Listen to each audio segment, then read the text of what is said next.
Bismillahirrahmanirrahim. Kusoo dhawaada Gata Channel.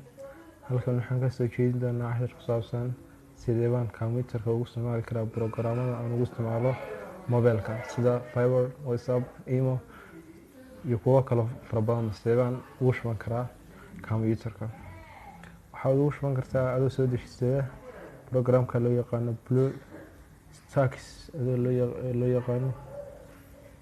markaad programka soo shubatid soo install gareysatid waxa laga baahan yahay inaad ku dhufatid programkaas. markaad ku dhufatid uu ku soo kacaya wuxuu ka kooban yahay qaybo fara badan ay ka mid tahay My Apps and App Center.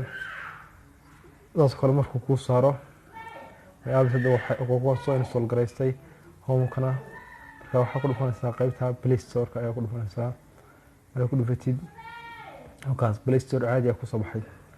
Play Store kaas waxaad Messenger waa kan, Instagram waa kan, Facebook iimadii waxaan ku sheegay ilaa WhatsApp-kii oo kaas.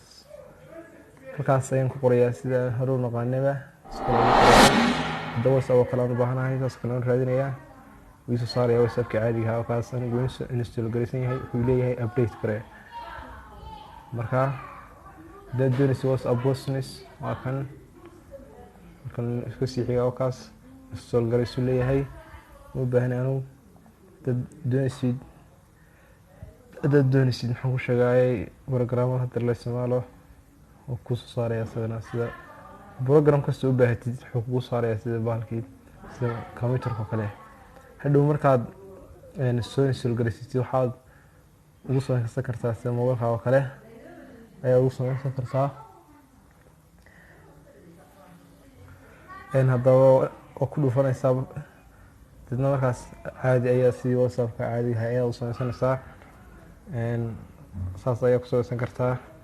marka caadi ayuu ku yeelayaa salaamkaas 252634 saas oo kale dadna caadi ugu dhufanaysaa nagasta ayaad leedahay. marka sidii kombiyuutarka mobilka ayaad u samaysanaysaa.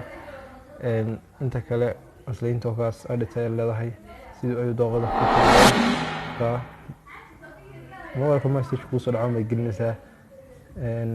asliinta ku soo kartaa. Assalamu alaykum warahmatullahi wabarakatuh.